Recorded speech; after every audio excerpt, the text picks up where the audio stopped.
It's Tuesday. Welcome to Politics Tonight, everyone. Thank you so much for joining us this evening. I am Olajumoke Olatunji.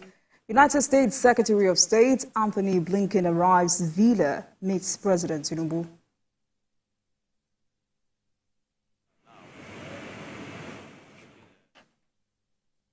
On the interview segment for today, we focus on the corruption in Efcc and its implications with a lawyer, civil rights activist, Public Affairs Analyst Kayode Ajulo as our guest. Welcome to Politics Tonight. Stay with us. We'll be right back.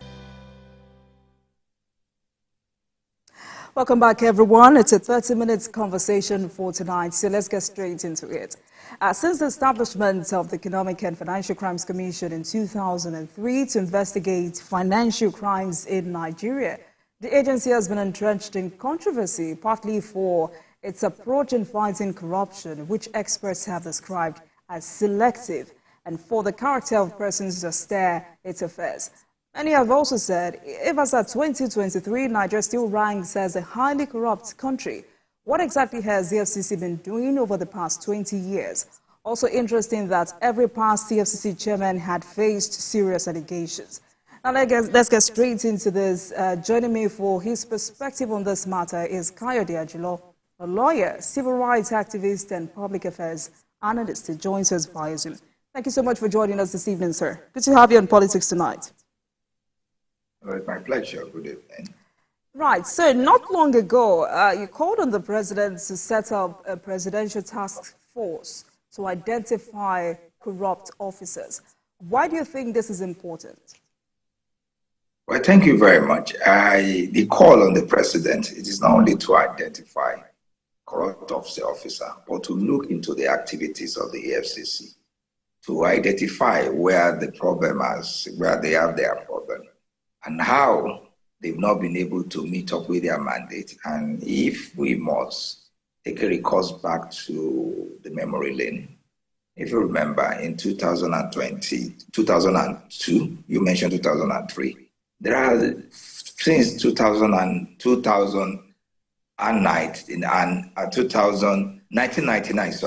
to 2002, there have been a series of discussion, hues, about the issue of Nigeria, particularly when it comes to corruption index among the leagues of nations. And based on that, there are a lot of seminars within that 1999 to 2002, which culminated in having an EFCC when the act was sent to the bill was sent to the National Assembly. And right there, it was graciously assented to, and the operation of EFCC started in 2003. The essence of it basically comes with the fact that Financial Action Task Force come together and to identify that Nigeria happened to be one of the 23 countries that when it comes to anti-money laundering policy, Nigeria seems not to be part of them, and to bring Nigeria in, and so that there will be a war against corruption and all the financial vices, and that's how we come to EFCC. And if you remember then, EFCC performed wonderfully well. Remember the likes of Adibende, Maurice Ibekwe, and Wide, and all those people, they were apprehended. Then EFCC faces mandate, and its core mandate. But unfortunately, as time goes on, it seemed to have deviated. And we don't need to really raise any issue about that. I know sometimes true may be hard, but if actually we want things to go well, we want to stampede corruption out of Nigeria, some people need to speak out to say that all is not well. EFCC need to get back to its feet, and that is the reason for that call. The call.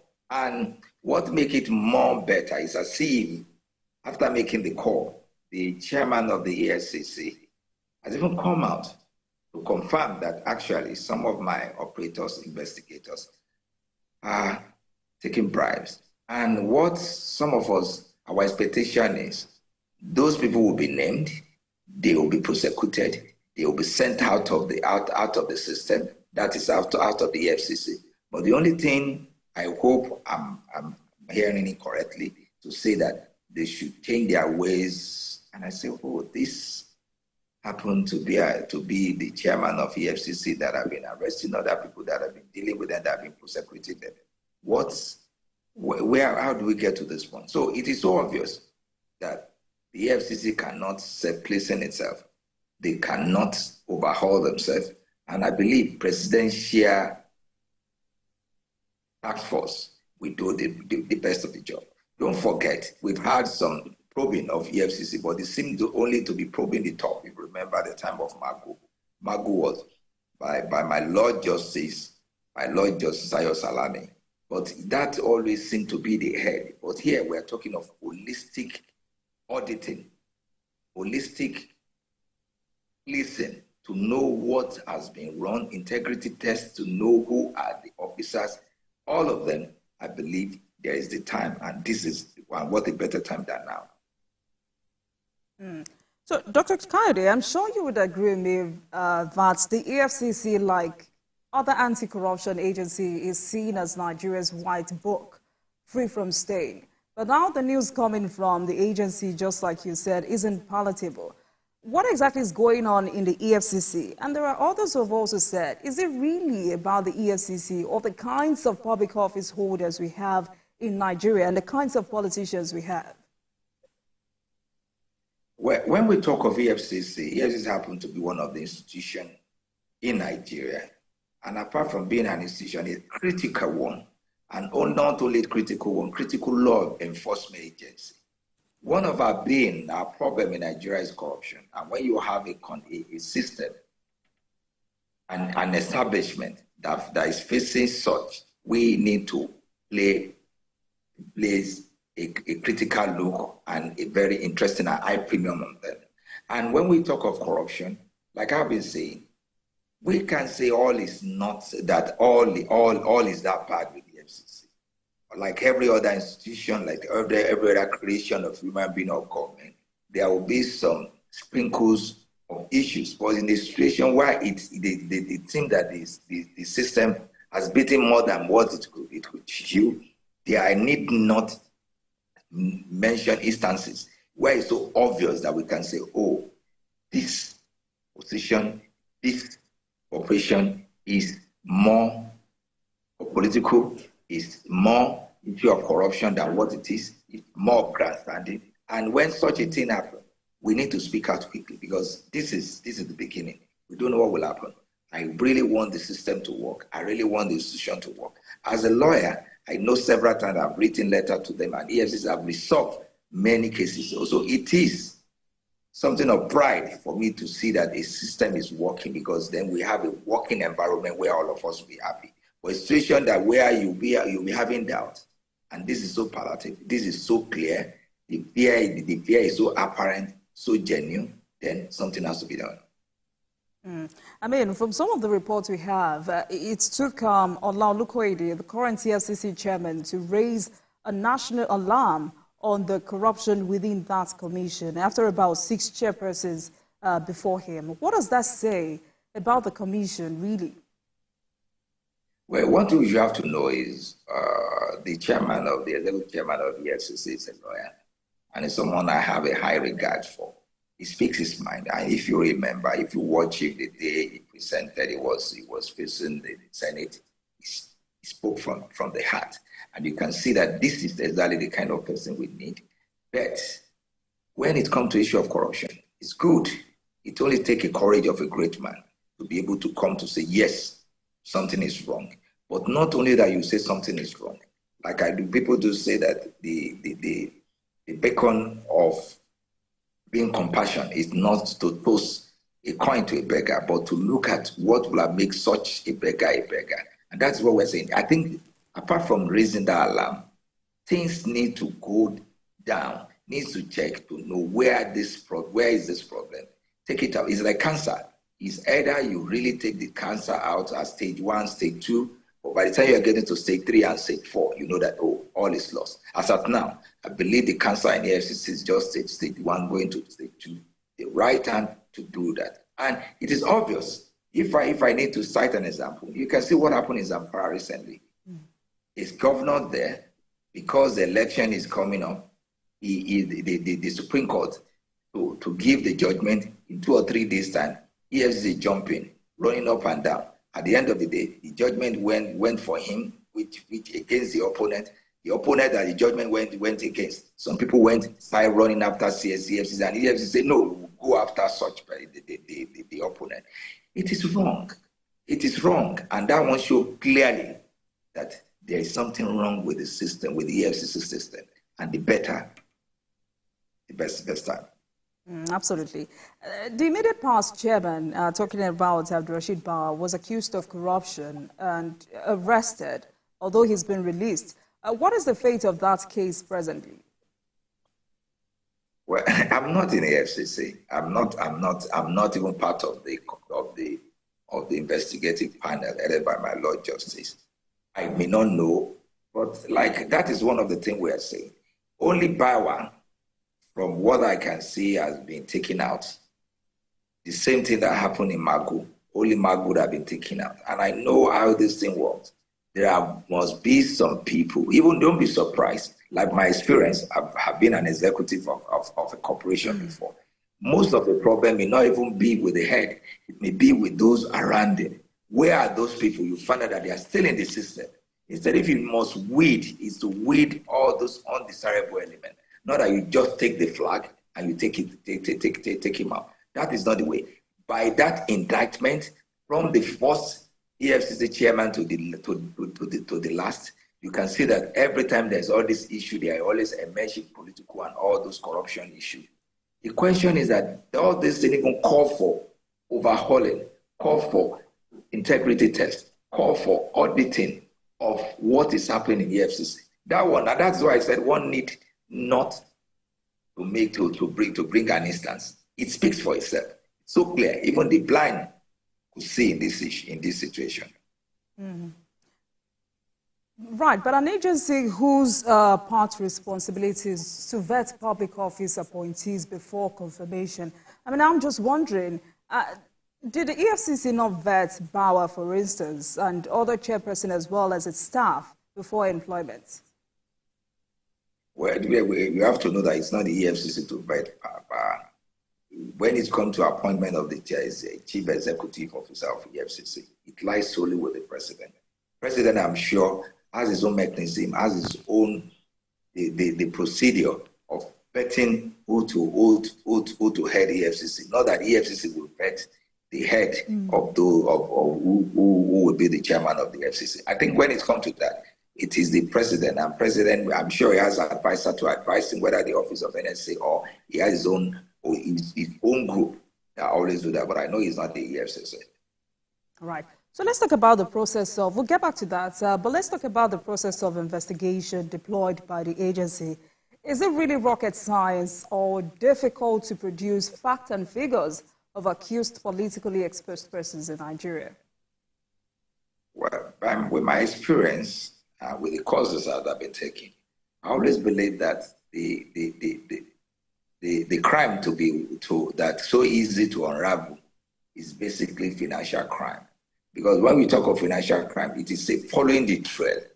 You don't need much, because when we are talking of if you're 50 million naira, I know many people don't even take cash again. All you need to do is to go through the accounts, the bank account statement, and the pattern of spending of such money, and to follow the trail.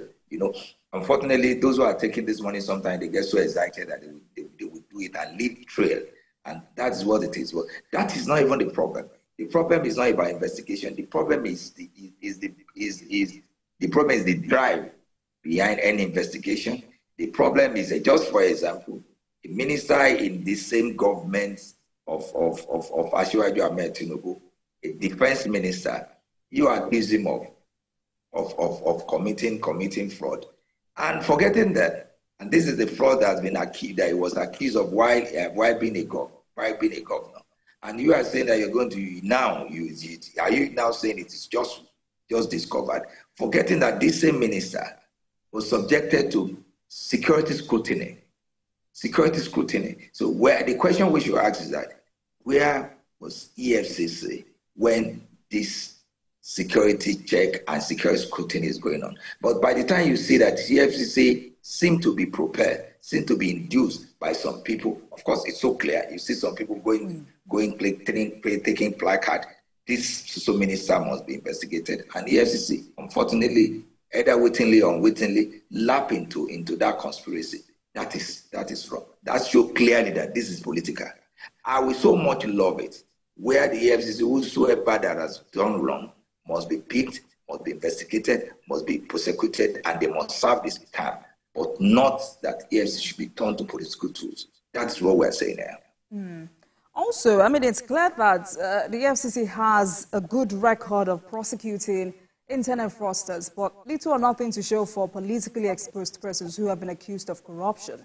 I would like to ask you why that is so. Also, do you think, I mean, you're asking that the president creates a separate agency or a task force that will be charged with the sole responsibility of conducting integrity tests in the EFCC. There are other stakeholders who have said EFCC needs to be scrapped. Well, I don't think I don't think I will be one of those that will join the bandwagon of saying the EFCC should be scrapped.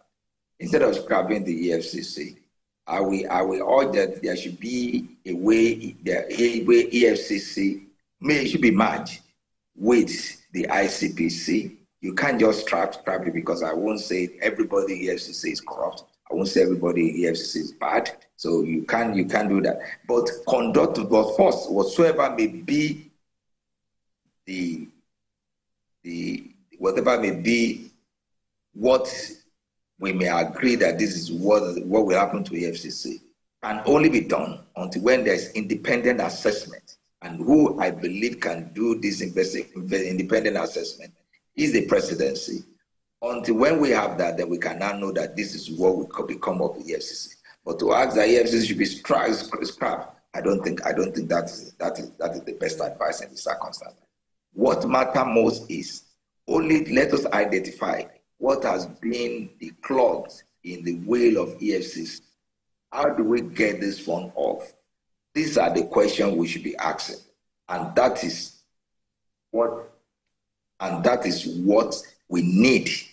These are what we should be asking, and these are what we need. And mind you, take the corruption, take the bribery, take the political influence from the EFCC. The EFCC stands to be the best institution of government that we should all be proud of. And that is one thing I believe that needed to be done, is to get this thing, get it right. And the EFCC will be the darling of everybody, that the way it chooses to be. All right.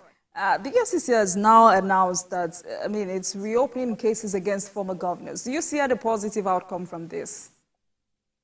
Well, if the case is genuine, it will welcome. But I think we have to smart from the past. There are so much time when EFCC will come, and that is one of the problems I have with the EFCC.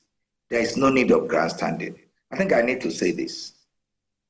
There are some matters, criminal matters, that involve financial crime that my office in London is handling. Till today, none. And I can tell you that almost 12 of such cases has been concluded. Not a single one is reported. The only time it may be reported, it is during the conviction. This grandstanding, if EFCC is investigating anybody, they should go ahead. The essence of investigation is to do it surreptitiously. But this grandstanding, this murder. Dr. Ajulo, are you there? It can never work. I think grandstanding should be left aside. What Nigeria wanted to see, what Kayode Ajulo wanted to see, is to see the EFCC where they will say, oh, so person has been convicted, that has been convicted. That should have been the trophy. The trophy should not be that, oh, I've arrested so person, I've arrested this minister, I've arrested this. It is not even in international standard of crime busting. This is not always the way it is. Until I know I don't want to mention him. Until they face the court, until they are convicted, that's when you even learn that they have been probed and they are being investigated. I think telling us every day, oh, so number of people, so number of ex-governors, ex-ministers.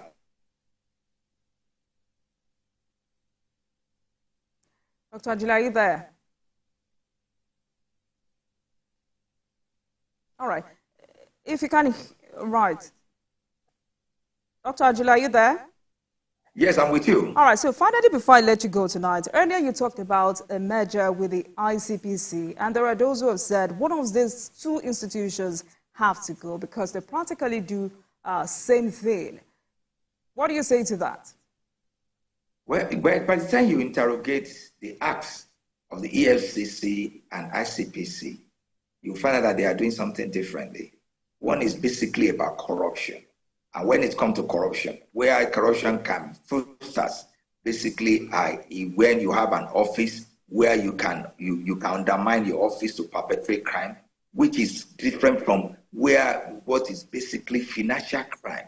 EFCC hold to, but unfortunately, Nigerian system and the way and our mentality, where each body like encroaching, the issue of jurisdiction always coming. It is a very separate entity. And since we are having this kind of thing, what I may say is to have a central body that we coordinated the way we're having the National Security Advisor coordinating all the security agency and institution in Nigeria, to have a coordinating agency that will be coordinating all the financial crime, both because financial crime and corruption always come together. Crime of finances, fund, always seem to be what propel most of this official corruption. And if we can have that, then you will know that then things will work the way it should be.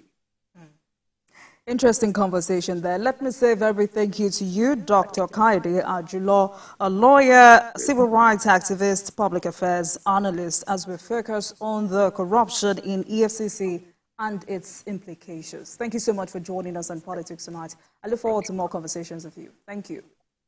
Thank you. Thank you. Thank you. Welcome. You're welcome. And thank you very much for watching. That marks the end of today's episode of Politics Tonight. But the conversation continues from here. We're also on YouTube at youtube.com/TVC News Nigeria. I am Olajumoke Olatunji. Good night.